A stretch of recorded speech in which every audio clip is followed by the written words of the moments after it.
Solution and Peace Properties in conjunction with Agview Investment Limited. Agview Investment Limited is at it again, offering irresistible real estate at exotic locations and pocket-friendly price. You can own choice plots of land at Lekki Gold City, Ibeju, Phase 1 at 2.5 million naira per plot. Lekki Gold City, Ibeju, Phase 2 at 2 million naira per plot. Treasure Island Estate, Songotedo, opposite ShopRite at 2 million naira deposit and balance spread over 15 months. Treasure Island Mowe Ofada at 2 million naira per plot. Bluestone Treasure Estate, Mowe Town, full plot at 5 million naira, a plot at 2.5 million naira, a plot for commercial purpose at 6 million naira, and instrumental payment plan available. Land in Songotedo at 30,000 naira per square meter. Please note that outright payment attracts 5% discount, and we have approved surveys and C of O. Agview Investment Limited have exquisite apartments at affordable prices at Treasure Homes in Lasamaja. 3-bedroom bungalow at 27.5 million naira. 2-bedroom bungalow at 22.5 million naira. 3-bedroom apartment at 27.5 million naira. 2-bedroom apartment at 22.5 million naira. Treasure Island Estate, Mowe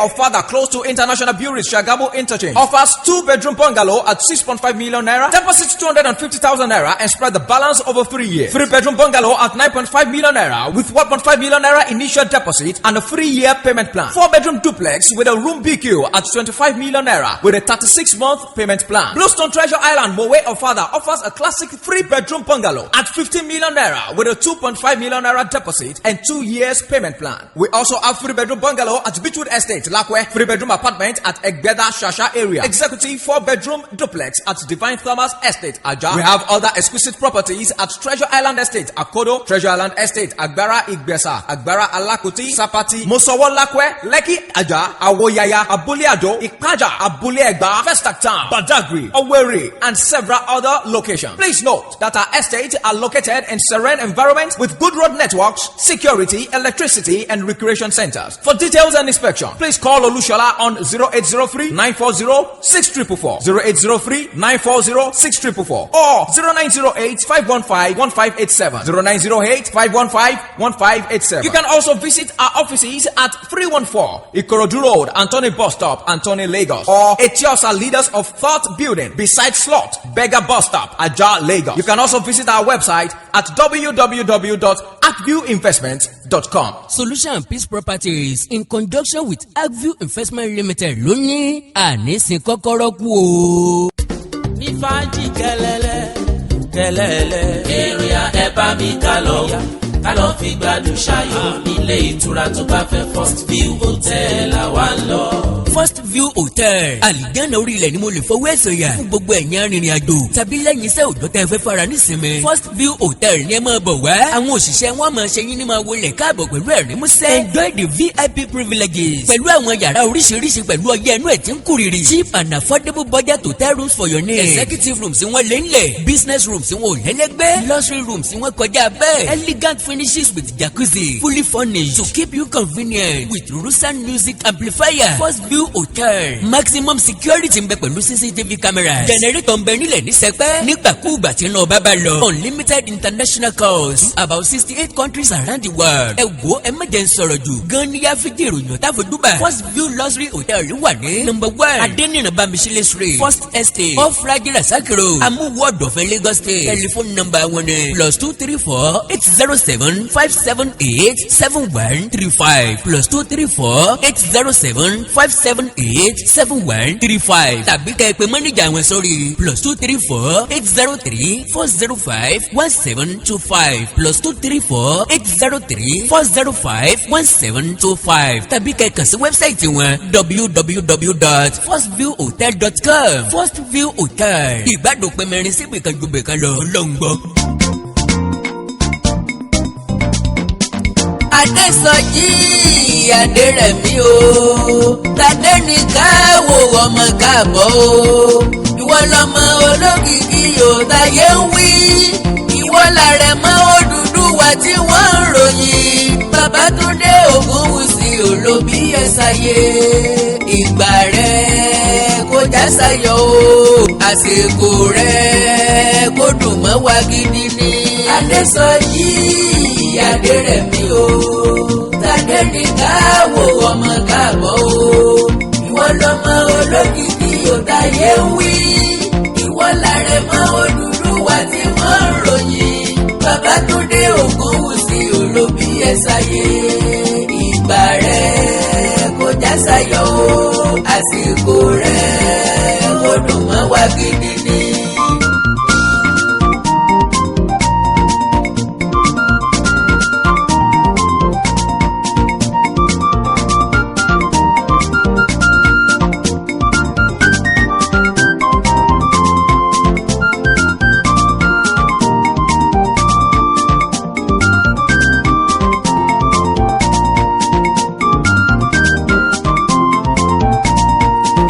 Ọlọ́run ló pa ẹnu ẹlẹ́gàn mọ́ o. Mo lọ́lọ́run ló pa ẹnu ẹlẹ́gàn mọ́ o. Èrò ọ̀tá òjò òṣè ló yẹ ká dúpẹ́. Gbogbo ọmọ Odùduwà ló bọ́pẹ́ yọ o. Naomi Ogunwusi ò wá bá ọ dúpẹ́. Olórí sílẹ̀kùn ọlá àbá ẹ̀yọ o. Àsìkò ọmọ tuntun kò sàn wá síre. Adesoji Aderemi o. Tadenikawo ọmọ káàbọ̀ o. Ìwọ lọmọ olókìkí òtáyé ń wí. Ìwọ làrẹ̀mọ Odùduwà tí wọ́n ń ròyìn. Babátúndé Ògúnwùsì olóbi ẹ̀ sáyé. Ìgbà rẹ̀ kò já sáyọ̀ o. Àsìkò rẹ̀ kò dùn mọ́ wa gidi. Orí tó máa dádé inú agogo dání tí wá. Ọ̀run tí ó lè jìgbà rẹ̀ ilẹ̀kẹ̀. Bèbè ìdí tí ó lò mẹ́sàájì. Aṣọ ọba tí kò ná yanranyanran. Inú agogo dẹ náà ni. Àrẹ̀mọ àdìmúlà. Dànsákì. Ọba Tadenikawo. Adesoji Aderemi Ogunwusi. Káàbọ̀ sílé Oòduà. Orírun baba ńlá baba tó bí ọlọ́mọ. Àṣé adániwáyé ọ̀gbàgbé ẹnìkan. Àìmàsìkò ní dààmú ẹ̀dá. Olórí Naomi. Sílẹ̀kùn ọlá ti sílẹ̀kùn ọmọ. Ìyélúwà. Ẹ̀gàn òpé kò yin ọmọ dùn. Ẹlẹ́kọ̀ọ́ kì í bínú eléwé. Alákàrà kì í bínú eléko. Olọ́rọ̀ lọ́làárọ̀. Olówó lọ́lọ́sàn. Ọlọ́mọ lọ́lọ́jọ́ alẹ́. Oríire ni kárọ́mọ tí ó ṣe léde ni. Ìdùnnú òbí ni kárọ́mọ tí ó gbẹ̀yìn tẹ́yìn ẹni ṣe. Ìdí ni pé tá a bá dàgbà tá a dògbó. Ọmọ ẹni ní gbé ni lárugẹ lọ́jọ́ ogbó ẹni. Àkàndá alóró ọ̀rọ̀ lẹ́nu bíi tèlò. Àjàó àró awíkóńkó asọ̀rọ̀ lójú ọlọ́rọ̀. Ó yẹ kí gbogbo apáta ń kótó. Àkótó ń pàtà ó sinmi ariwo. Gbogbo apọ̀dà tí ń wíwó rògbòtò. Ìyébú dọ́là. Orí adé ti gbádé wọlé ọba lọ. Tìlù ti fún Làrẹ̀mọ Tadenikawo Ògúnwùsì fi wọlé bàbá ẹ̀. Sẹ́yìn òwojú ọmọ ọba ni. Ẹ̀rí bó ṣe jọba bẹ́ẹ̀ bẹ́ẹ̀ mọ́ mọ́. Sọmọ tó bá jọba bá ṣe lọ́gbẹ̀rí ìyá jẹ́. Mo kí gbogbo ọmọ Yorùbá nílé lóko lódò lẹ́yìn òde. Máa kú oríire. Oríire tó wọlé sílẹ̀ Oòduà. Ní jáde lágbára Ọlọ́run. Kábíyèsí morí kí pópó ìmọ̀ràn. Borí bá ṣe tóbi tó ní ṣe fọ́ olórí ni ó kọ yọyọ.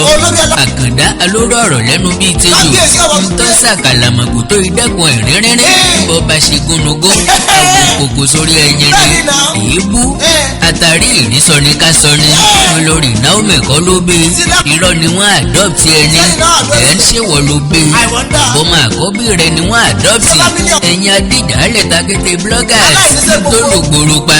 Ìjọ lẹ́sìn mi ọ̀tẹ̀ àti rìkísí sílé Oòduà. Ọmọ aráyé lè súnjọ orí síwájú ni. Gbogbo ọmọ èèyàn kó gbégidé náà là. Elédùà ò ní sáláìsọ nídìí tó bá fẹ́ sọ nígbà. Your Imperial Majesty àrólé Oòduà. Gbègbèdè bí àti àgún. Ọba Adéyẹyè. Babátúndé Àkàndé ẹni ìtàn Ògúnwùsì. Okú oríire ńlá tó ju oríire lọ. Orí adé ni Tadenikawo. Adesoji Aderemi Ogunwusi. Yóò sì jọba lọ́jọ́ iwájú lágbára Ọlọ́run.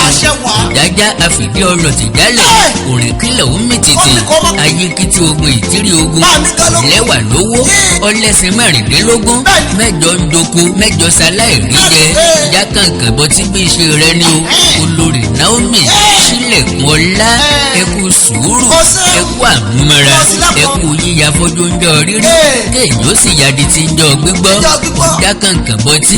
Bí ẹni tí ọ̀gbọ́ nǹkan kan. Ìyá ní ń jẹ lẹ́gàn. Ọlá àtòkèké rẹ ní bí wọ́n nù.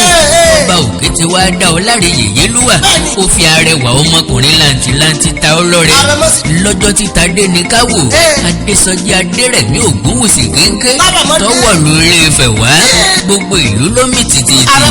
Olórí orílẹ̀-èdè orílẹ̀-èdè gan wọ̀lú kò gbọ́dọ̀ ju bẹ́ẹ̀ lọ. àkàndá èèyàn tó bá jó lórí iyanrìn lásán ó nìkan lórí ẹ̀ ò ní wù. gbogbo ẹni ọfẹ́ sórí irin ní diwọ́ mọ́rí wọn. orí mi àpérè bèbè ni mo padà lẹ́yìn mi. àkàndá ọmọ wù mí ọmọ wù ẹlẹ́dàá mi. orí ọjà bímọ tí dúró ti ní. ọmọ nìdùnnú òbí ọmọ látọkùn ayọ̀ ọlọ́mọ ń pọ̀ mọ́ ń kàṣẹ̀ rí tèmi pé ọjọ́ lọ́jọ́ tá a bí ọmọ bàbẹ̀rin Adéọlá Àánú Olúwapọ̀ sínú ilé ọba ẹni ìtàn Ògúnwùsì tí bàbá àtìyá ń tún yẹgbẹ́ nínú aṣọ tuntun. gbogbo èèyàn tí ń bẹ níbẹ̀ ní kí wọ́n kó àmójúbà wọ́n ń pé ẹ̀kú ewu ọmọ o Olúwa wò ó yóò ní ọ̀wọ́ rere lẹ́yìn báńtálẹ̀ ọmọ ló máa jẹ́ lágbára Ọlọ́run. òótọ́ ni pé ó pẹ́ díẹ̀ ká tún tó gbáriwo ọmọ tuntun ká tún tó gbọ́ròyìn ayọ̀ nínú ilé bàbá Adéọlá. ṣé bó ṣe wà láwùrà bí ní ṣe nǹkan ẹ̀ ilé tó bí Ọlọ́run ọba mi ò sí o ni ló bá di ọjọ́ kejìdínlógún oṣù kọkànlá ọdún 2020 ariwo ayọ̀ ọmọ tuntun sọ nílé ọba. àwọn oníbàtà òkèrè wọ́n lu kísà sí bàtà gbogbo ayé ń jíjó ayọ̀ máa ní àrólé tuntun. ìwé jàǹkànjàǹkàn ń ṣẹ̀ jáde látẹnu ìyá àlù àyàn. ọmọ ní gbé ni níyì ọmọ ní gbé ni inú ọlá máa bóni lẹ́yìn bá àbá gbọ́ ọmọ ẹni ní wí fún ni. ńgbà òdi ọjọ́ kẹjọ ni wọ́n fún ọmọ tuntun lórúkọ. odidi ọ̀sẹ̀ mẹ́ta ń lètò ìsọmọ lórúkọ àrẹ̀mọ àrólé àdìmúlà fúnra Ọọ̀ni àdìmúlà ọba Adéyẹyẹ ní ìtàn Ògúnwùsì ló fún àrẹ̀mọ lórúkọ. olórúkọ baba ńlá baba òun ló ń sọmọ tuntun. gómìnà àkọ́kọ́ fún ìwọ̀ oòrùn Nàìjíríà Tadenikawo Adesoji Aderemi Ọọ̀ni tilé Ifẹ̀ láàrin ọdún 1930 sí 1980. olórí ládéládé jáde nínú ọlá ńlá rẹ̀ nílé Oòduà. ọkọ̀ọ̀kọ̀ ilé yèyé mólú láti wúre fún àrẹ̀mọ tuntun.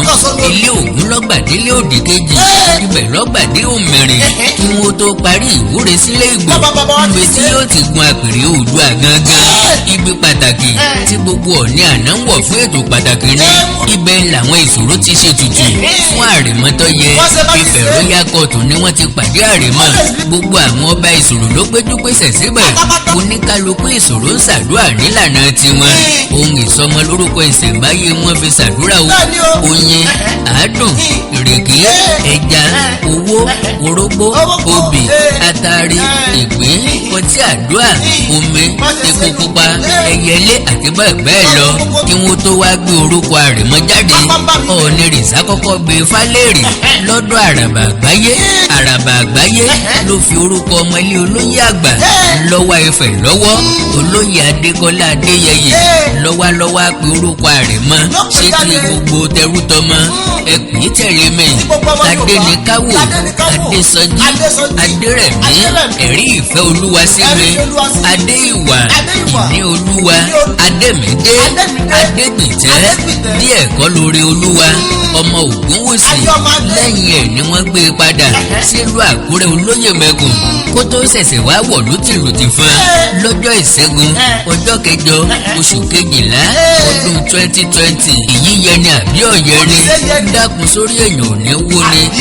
ọba kì í dá nìkan rájò ó wọlé pẹ̀lú màmá ẹ̀ olórí Naomi sílẹ̀kùn ọlá yèyélúwà sórí ní dúró fágbọ̀n mú mi. ètè òkè lamàká tó mi yín ọ̀kan lamàká tó mọ̀ kóróró. ìyálà kọ́kọ́ màká tó màrè mọ́. ní òṣòǹgbè kí ló ń ká fẹ́rí ká ní òṣòǹká kí ló ń gbóòrù rọjà gbóòrù ọ̀bá rù rọjà kí ló ń ra ó rà wálé gbóòrà ọ̀bá wá rà wálé kí ló ń jẹ́ ọ̀jẹ̀. bàbá lọ lọ́kọ̀ ìyá ni dráìfà tó wá àrẹ̀mọ wá sáyé ní Sàní Adé fi lanu tó kọrin pé ìyá ló sọ lọ́kọ̀ mi wá sáyé bàbá ló lọ́kọ̀ tí mo bá wá sáyé ẹ ṣé mo mà dúpẹ́ orí tẹ́ ṣe gbogbo. wọ́n pẹ̀lú àwọn àlejò jàǹkànjàǹkàn àwọn àlejò pàtàkì láti ìlú Àkúrẹ́ ẹbí ará ọ̀rẹ́ ojúlùmọ̀ gbogbo wọn ló péjú pésẹ̀ sílé Ifẹ̀ lọ́jọ́ tọmọ ọba Tadenikawo Ògúnwùsì wọ̀lú ilé Ifẹ̀. ẹnu gẹ̀rú ni wọ́n gbà wọlé sínú ààfin ní gbàgede Oòduà àgbà Ifẹ̀ lọ́gbà wọn wọlé ọba lúfẹ̀ ló síwájú ọba Ìdòwú Adédiwúrà lọ́wọ́ àdìmúlà ń bẹ níbẹ̀ olóyè Adékọlá Adéyẹyè pẹ̀lú àwọn ẹmẹsẹ̀ olóyè Sàrùn orí owó Oyèyẹmí ló síwájú wọn olórí àti àrẹ̀mọ kọ́kọ́ dúró nílé ńlá nínú ààfin níbi tí gbogbo ẹbí Ògúnwùsí ti ń dúró dè wọ́n ibẹ̀ ni wọ́n gbà délé ẹmẹsẹ̀ níbẹ̀ ni kábíyèsí gbákejì àdìmúlà ọba Adéyẹyè Ògúnwùsí ló ti wá gba àrẹ̀mọ lọ́wọ́ wọn láti ilé Ìgbò ló ti jáde gẹ́gẹ́ bí ètò àtìṣẹ̀dálẹ̀ níbẹ̀ lọ ní rìsá ti gbọmọ tuntun wọnú ààfin òní gbàrẹ̀mọ dání iṣẹ́ bẹ̀rẹ̀ kábíyèsí gbé wọlé Ìgbò lọ láti ṣàwọn ètùtù tọkàn ṣé àrẹ̀mọ lẹ́gbẹ̀ẹ́ Odùduwà tí ṣe baba ńlá wa ìyá yẹn ni kábíyèsí ti tó kẹrin jáde sí gbogbo ayé o pẹ̀lú ijó àràmàǹdà lẹ́sẹ̀ ariwo kábíyèsí o ńlọgba gbogbo ààfin Odùduwà kankan kábíyèsí dá ọmọ padà fún olórí Naomi sílẹ̀kùn ọláyèyé lúwà kí olórí ó tó gbé àrẹ̀mọ jó wọnú ààfin lọ ẹnìmọ̀ kí gbogbo ọmọ Yorùbá kú oríire gbogbo ọmọ Ilé-Ifẹ̀ ò dáyé gbogbo ọmọ Odùduwà pátá ẹ ṣe ẹkú àgbọ́dìde ṣé lóòótọ́ ni pé orí ló tó aláàsán báròkò ìgbà tó rí ń gbéni níbo lò sáwà àkàndá orí mi ń bá mi jà mo po òsàlẹ́jọ́ àṣekò sóòsà tí bá níjà láìsórí ẹni my dear fellow bloggers Ọ̀yọ́ àsinminá òkú tilẹ̀kùn ẹnu ọ̀ka yín lẹ́kọ̀ọ́ sọ̀míìtì èdè bàbá lé ní tá a bá bá ní wọn là bá ní sọ̀tà mọ̀ nítọ́mọ ẹranko ọ̀bá bàjẹ́ ẹ̀kẹ́ ọmọdé òní máa dún wọ̀mùwọ̀mù ẹ̀kọ́ ẹlẹ́kọ̀ọ́lẹ̀ gba ẹlẹ́gbà orí la fi mẹ́ran nínú àwo àkàndá orí mi àgbéré orí mi àgbésìn kó o ṣe tètè làkórí ọlọ́lá ó yẹ pé ọ̀rán níṣẹ́ orí mi àjèjé kó o sì bá mi gbẹ́rù mi bá mi ṣe ń wò lé dá ṣe àkàndá oríire mo gbé wáyé mo ti mọ̀ lọ́jọ́ pípẹ́ orí mi kì í sórí ẹja ẹja ní forí tí wọ́n lanú gbóká o orí eku kọ́ lèmi gbé wáyé o eku ní forí tí wọ́n lanú ìdùká ìtú ní forí tí wọ́n jàjà gbóra àgbò ní forí tí wọ́n kàn káàkiri ẹlẹ́dẹ̀ ní forí tí ẹ̀ gbàgbọ́ àkàndá alóró ọ̀rọ̀ lẹ́nu bíi tìbò àjàó àró awíkóńkó asọ̀rọ̀ lójú ọlọ́rọ̀ orí mi kì í ṣe tọ̀gẹ̀dẹ̀ ọ̀gẹ̀dẹ̀ lọ́pàǹtì tí ọmọ tiẹ̀ sórí níjọ́ olóko ìbásùn ebe ọ̀gẹ̀dẹ̀ ń wá dùnú àgbẹ̀ ó fọmọ sí tánràn àní fọmọ sí tánràn lágbára ọlọ́run orí mi kì í sorí èrèké o lọ́jọ́ èrèké bá ti yọrí sókè ló ti dáràn abẹ́ni lórí òní bí alọ́mọ lórí lọ ìsinsin lọ yanrí àìgbọ́dọ̀ súnmọ́ yẹn o ọjọ́ tó bá ṣèèṣì súnmọ́ yẹn wọn ayọ̀ gbálẹ̀ òpó lọ́fẹ́ ru tiẹ̀ sílẹ̀ tó forí tilé onílé n ò ní gbé tẹni ẹlẹ́ni rù fàtẹ̀mẹ́ lọ àtàní tẹ́rì tiẹ̀ sílẹ̀ fọ́mọ aráyé pé kí wọ́n máa da ẹ̀gbẹ́ dàdọ̀ títí òwúlò sórí òun orí mi gbè mí mọ́takù mi lọ́dọ̀ olóore tó o bá fẹ́ kórè ìrẹ́ ọ̀takù ọ́ sinmi òkú sísọ sórí àpèrè Oòduà wá máa gbàdúrà yìí tẹ̀lé mi pé orí mi àpérè orí mi àpèsè orí ọlọ́lá orí mi orí àjífobèkà orí mi orí awáyé wá ṣe rere orí mi àjèjì orí tí ò ní sàbárò tèmi lẹ́yìn má tèmi lójú orí gbogbo tí n bá dáwọ́lé jẹ́ kó máa dùn mí ṣe jẹ́ n ṣàṣeyọrí orí gbogbo tí n bá ń ṣe jẹ́ n bẹ́sẹ̀ járe jẹ́ n ṣàṣegbèrè bí n bá ṣòwò bí n bá sì nájà jẹ́ n rí tajé sí bí n bá ràjò jẹ́ n rí ọmú délé orí o nbí wọ́n bá gbé ṣe fàárí orí jẹ́ n rí fàárí lò gbogbo tí mo ní lórí mo ti délé ayé kí n tó mà wúlò wọn n tí mo gbèrò pé mo fẹ́ jẹ́ láyé ni mò ń jẹ́ ṣé ni n ọ̀gá ìdébi àyànmáyànmí sí bẹ́ẹ̀ ni n ìdébi kádàrá ni mo fẹ́ dé bọ̀tì òye yé mi àkàndá pé bá òkú ìṣe òtán bọ́wọ́ òsùnlẹ̀ tí ò súnmọ́ àwo tí ó sì dúró sẹ́nu dandan ni kéèyàn ó yó dandan ìlẹ́ o ọmọ ọba Tadenikawo Adesoji Aderemi Ogunwusi wọ́n bí ọ ní bẹ̀rúbẹ̀fà wọ́n bí ọ ní bèjebẹjọ wọ́n bí ọ ní bèjebèrèdínlógún olúbèjé òsèrébè ọmọ òjájá kejì òjájá tó fìdí ọlọ́tẹ̀ jálẹ̀ ọmọ olóhùnrébí ọmọ ọ̀garùn wókó ọ̀tẹ̀ ọmọ ayíkítí ogun ìtírí ogun ọjọ́ kìíní ogun ọjọ́ kejì ogun dòdò bí ìdè ọmọ àríwọ̀ obìnrin sàlédò ọmọ gẹ̀ẹ́sì ìjànà mo bá gẹ̀ẹ́sì rè jànà mo bá dé gbóyà rìpólé ọmọ làró kàmọ́dé gẹ̀ẹ́sì fèrè ìgbélẹ́sẹ̀ ẹran lọ́jà àgbàgbà ọmọ olùmírìn ọ̀tọ̀ọ̀tọ̀ nìyàn lọ́jà jẹ́ tọmọ Gẹ̀ẹ́sì ọkọlé òtútù ọkọ́tọ̀ rinrin sáàfin bẹ́ẹ̀ tètè màwé ajó okùn ló bí ọ ọmọ gbẹ̀dẹ̀gbẹ̀dẹ̀ òyìnbó lóorókun àṣàyẹ lẹ́yọ̀ ajé okùn ọ̀ọ́ni àtàyè sọ bí gbá àjèrè abojú jọjọ òkè lẹ́yìn ìmọ̀ rẹ̀ ọmọ aládé ọmọ ìgbérọ̀ ọmọ òsùnmẹ́rù tìkù ọmọ ibi ọlá tí ń wá ẹni tí gòkè ẹ̀sìn mẹ́rin kó gbé ẹrù ṣègì ń parun ọmọ aláràn ọ̀rìn ọmọ lùsí ọmọ débòóyè débò òṣùra ọmọ erin méje àlọ́ ọmọ erin gángan ilé ọmọ erin gángan òde ọmọ erin ajíbẹ́wàjì ọmọ erin fimijoyè kọrùn mímọ́ erin fimijoyè kí n dẹ́kun bèbè ọ̀nà yíyẹ erin sábàrá jùbàrá ọ̀sọ̀lọ́rọ̀ di sọ̀sọ̀rọ̀ gúnṣọ̀ ọmọ níbàáyọ̀ ọmọ bọ́dẹrẹ́ àgọ́ òbọn ó dégbò ìgbé ó dì kaka bí ọní ń rogo ọmọ gùn lágbà igun lájẹ igun kọ̀gọ̀kọ̀gọ̀ lórí òrùlé ọmọ igun lérìn gbẹbọ àkàlàmọ̀gbò lérìn gbọ́ ètùtù títù ìbí ìyá jẹ tánmọ́tánmọ́ kì í kọ̀lé gùn kò sí ìkọ̀lé yanrìn mi òkun ibi ọba ti bágún ọ̀nà tí ṣẹ́gun lóore ọmọ àtètè ìjànà ọ̀nkọ́lọ̀bọ́ bọ́kọ̀ ọ̀rọ̀ bọ́ ọkọ mi lọ́bọ̀ ọ̀nà ìgàrí ni màá rè àrèmọ Tadenikawo Adesoji Aderemi Ogunwusi káàbọ̀ sílé Oòduà àkàndá alóró ọ̀rọ̀ lẹ́nu bíi tẹ́jọ́ mo níṣẹ́ ò gbàgbé lọ́ńchì àkàndá 2-in-1 lọ́ńchì lórí Zoom meeting ìfilọ́lẹ̀ rẹ́kọ̀dù kọ́mẹ́dì mi tí mo pè ní Mr Joker àti ìkówójọ ọlọ́gbọ̀n mílíọ̀nù náírà 30 million naira for purchasing of audio and visual studio equipment lọ́jọ́ kẹtàlá oṣù kejìlá tá a wà yìí ọjọ́ ìsinmi tí ń bọ̀ yìí ni láago mẹ́jọ àṣálẹ̀ Nàìjíríà 8 p.m. Nigerian time 30 ìṣẹ́jú péré la máa fi ṣe gbogbo ẹ̀yin tẹ́ ẹ̀ bá láǹfààní àti kópa account number yìí lè máa láǹfààní àti fi ṣọwọ́ sí mi Access Bank The Values Heritage Venture lórúkọ àkáǹtì account number ní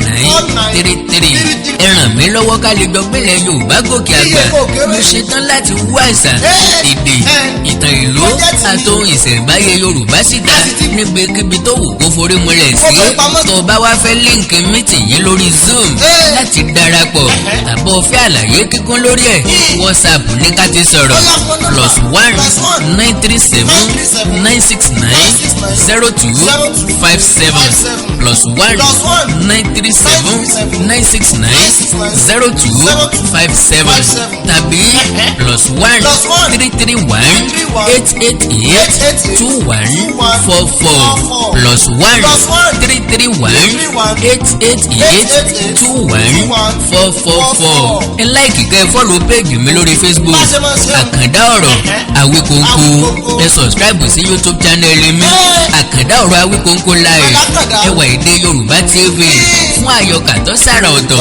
akọ́mọlédè Yorùbá TV fún èdè Yorùbá tó yanrantí òwe Yorùbá TV fún òwe ìjìnlẹ̀ ìṣẹ̀lẹ̀ tó dìtàn ìtàn tó bí òwe àti wúlò òwe oríkì Yorùbá TV fún oríkì orílẹ̀ yín àṣà Yorùbá TV pẹ̀lú àkàndá ọ̀rọ̀ àwíkóńkó oríta kò yé mi fún àwọn ìṣẹ̀lẹ̀ àgbọ́sọgbánù àti bẹ́ẹ̀ bẹ́ẹ̀ lọ Your Imperial Majesty ọba Adéyẹyè Babátúndé Àkàndé ẹni ìtàn Ògúnwùsì olórí Naomi sílẹ̀kùn ọláyẹyẹ lúwà gbogbo ọmọ bíbí ìlú Ilé-Ifẹ̀ àti gbogbo ọmọ Yorùbá lápapọ̀ àkó oríire àrèmọba Tadenikawo Adesoji Aderemi ọmọ Ògúnwùsì nǹkan ayọ̀ ò ní dáṣẹ̀ nínú ilé ẹnì kọ̀ọ̀kan wa àjùwà ṣe wò.